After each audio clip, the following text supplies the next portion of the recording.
What's up everybody, welcome to another video, and today I'm going to be talking about everything charging, specifically how you can charge your car if you don't live in a house where at the end of the day you can just go home and park your car in a garage and put your car to charge. So I'm going to cover this video in 3 parts. I'm going to tell you guys about why I no longer charge my car in my apartment complex. I'm going to talk about how you can find your nearest charger and what companies offer charging if you do not have a charger at home. And third, how if you're willing to put in the time, you can find a place to charge your car for free. So with that, let's get into this video. So I currently live in what they consider themselves to be a luxury apartment.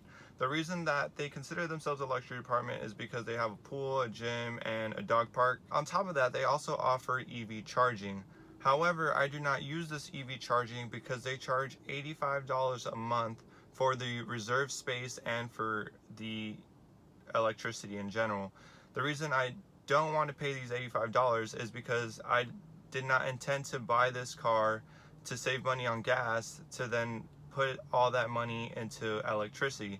That wasn't the point of this car. The point was to save money on gas, and $85 a month I don't think is worth it, especially after they told me that in a couple months they plan to raise the price of this charging for $115 a month. Not today.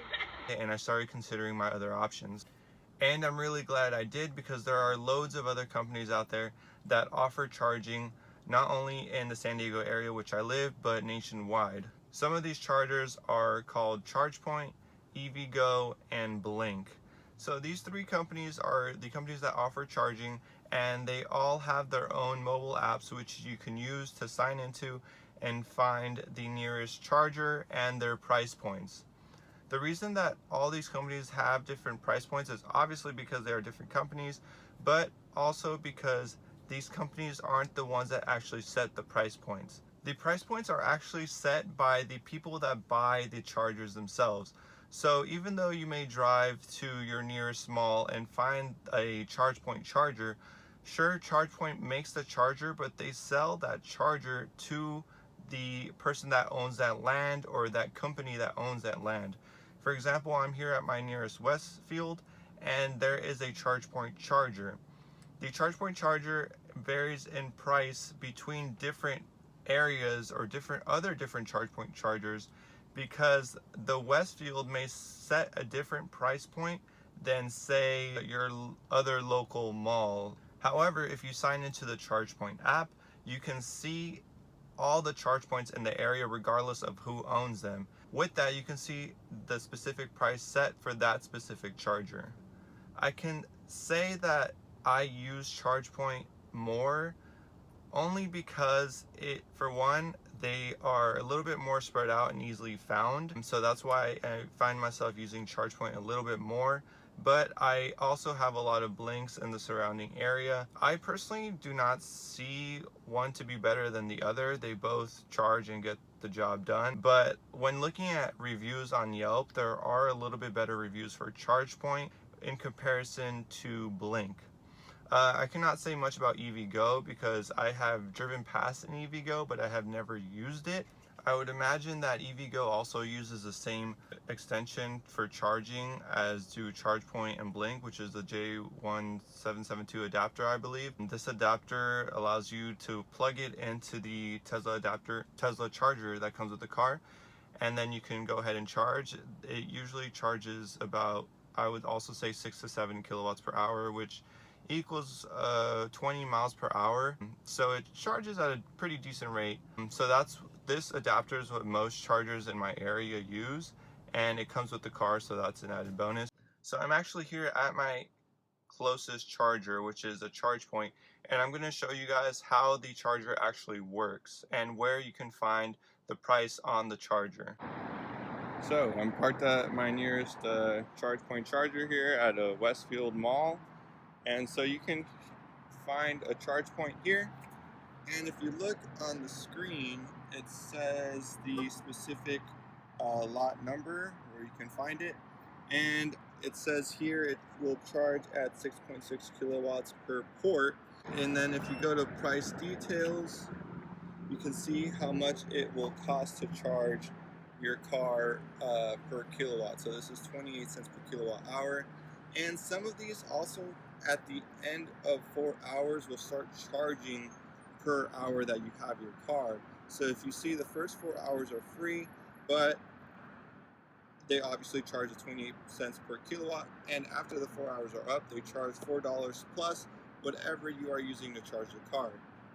So this charger actually works in two ways. You can open up your Chargepoint app on your phone, and then after you've created your account and added your credit card to it, I believe it adds $10 automatically. Then you could just go up and open the app on your phone and click connect to this lot number on your phone, and it will unlock this handle here. It'll just make a little click sound and it'll unlock.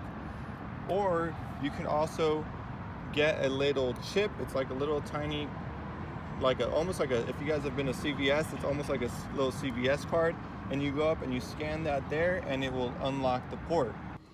So that was that Chargepoint charger, and now I'm gonna go ahead and drive to my other nearest Chargepoint charger so that you guys can see how there will be a price difference depending on the area of which I'm parked at.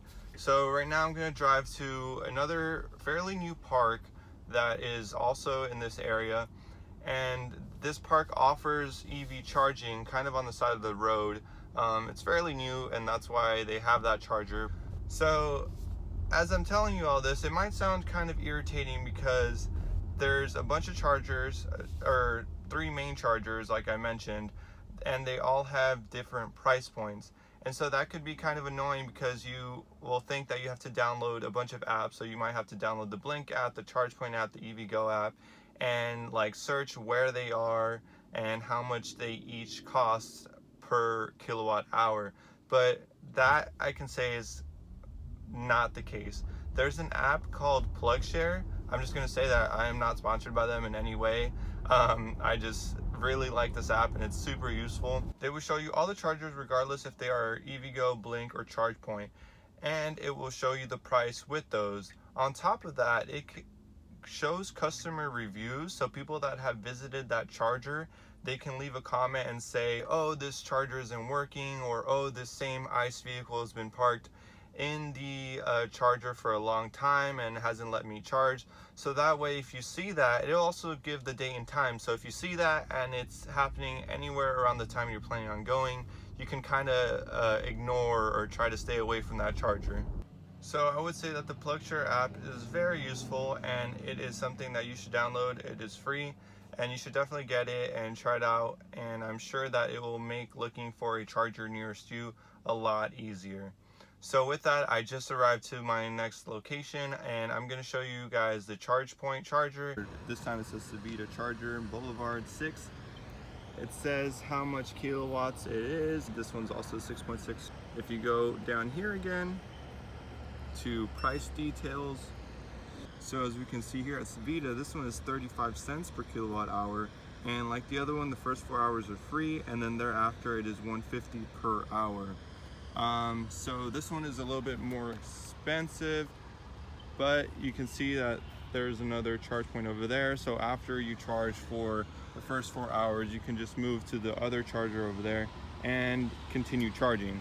So even though you can just move to the other charger and not have to pay for those extra hours for the flat fee, that is what makes charging honestly quite annoying when you don't have a charger at home, because you constantly have to be moving your car to not pay that extra amount.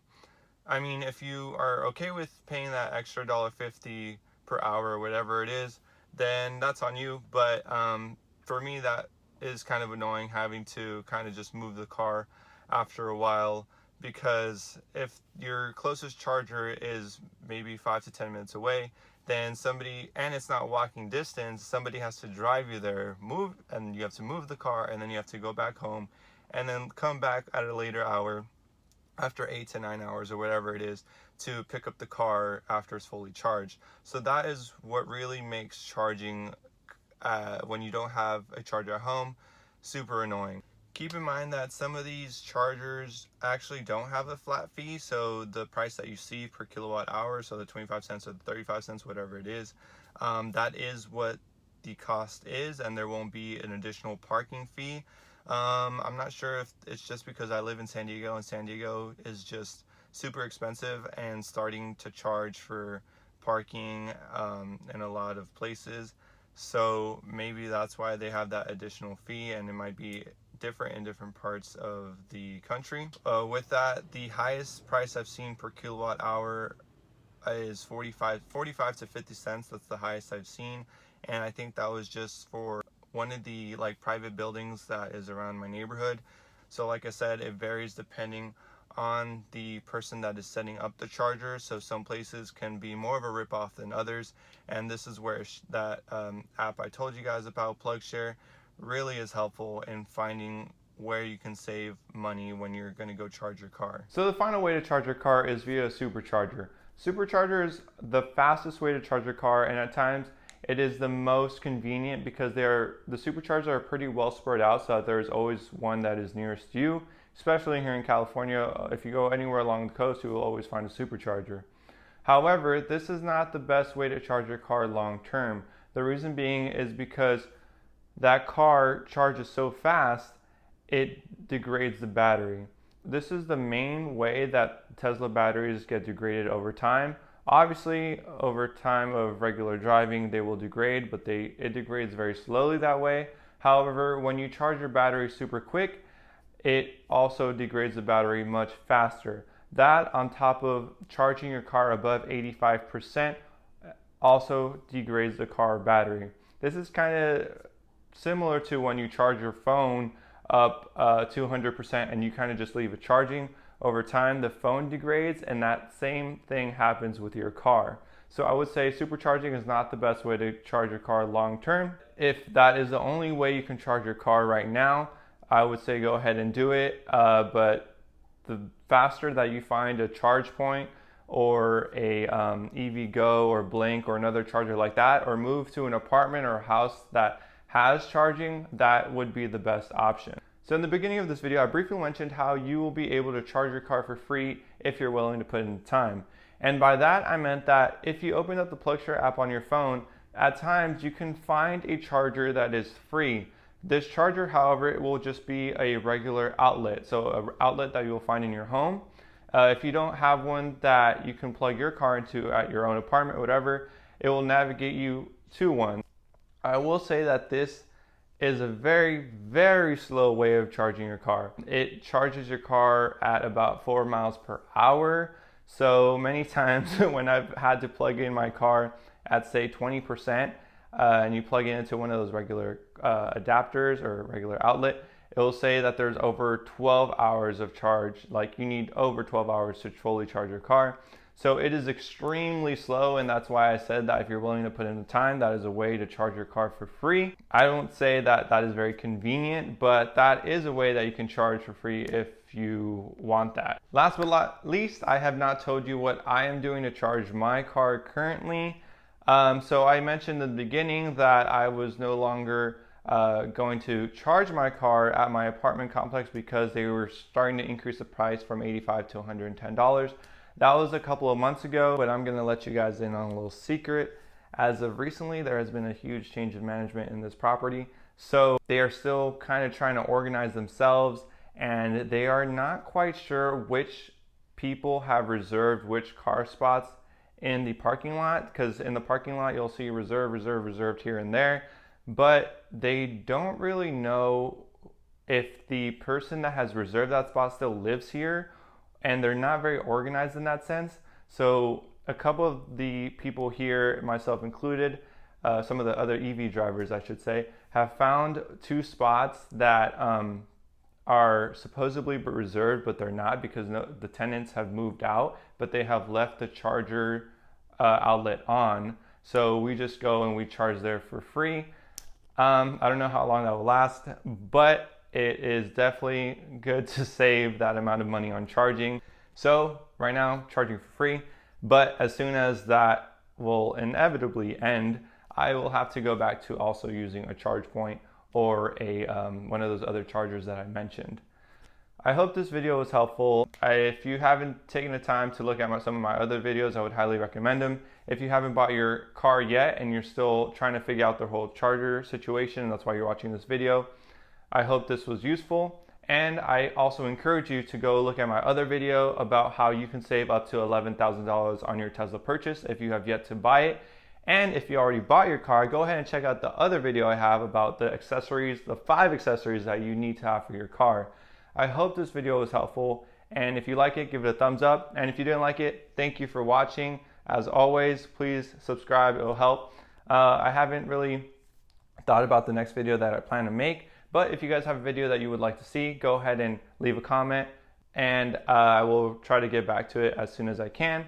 But thanks for watching, guys. See ya.